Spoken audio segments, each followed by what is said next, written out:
Oui, je suis à Paris et donc c'est un grand plaisir de partager avec tous les fans du foot du Japon et surtout les lecteurs et les fans de Soccer Digest ce moment un peu excitant lié évidemment au tirage au sort et à la Coupe du Monde qui arrive à grands pas.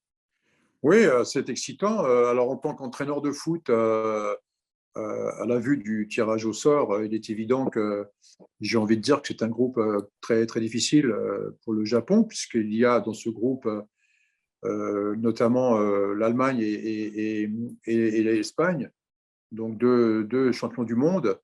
Et il est évident que la tâche sera difficile, évidemment. Mais en tant que supporter du Japon, on sait que le football nous réserve toujours de belles surprises. Et donc, je vois plutôt un groupe où les Japonais n'auront finalement rien à perdre. Et je pense que des Japonais libérés de toute pression eh bien, peuvent créer la surprise, notamment le fait que l'Allemagne se présente comme un premier match. Et quand on sait que 80% des Japonais sont des Allemands, puisqu'ils évoluent dans le championnat, on peut penser que j'ai envie de penser finalement à ce match France-Sénégal.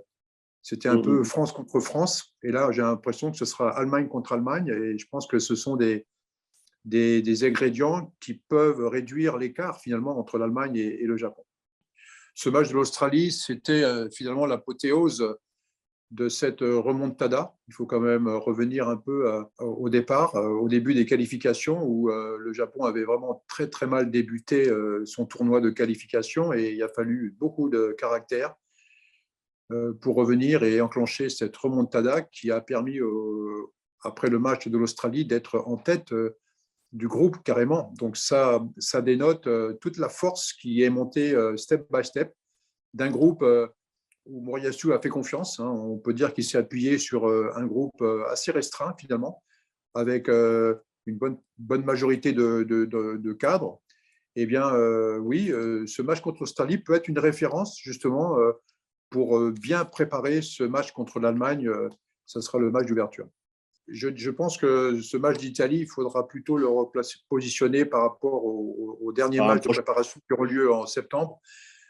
Parce qu'il y a encore trop de. Il y a la trêve, je dirais, la trêve européenne qui arrivera en juin. Donc, il y a un nouveau championnat qui va débuter. Ne pas oublier que cette Coupe du Monde est décalée. La Coupe du Monde, c'est encore dans 6 mois, dans 7 mois. Et entre-temps, il y aura un championnat. On sera à cheval sur 2 championnats européens. Et il faut comprendre que la reprise en juillet pour les joueurs européens, ce sera vraiment la phase de vérité pour préparer la Coupe du Monde. Gambate kudasai.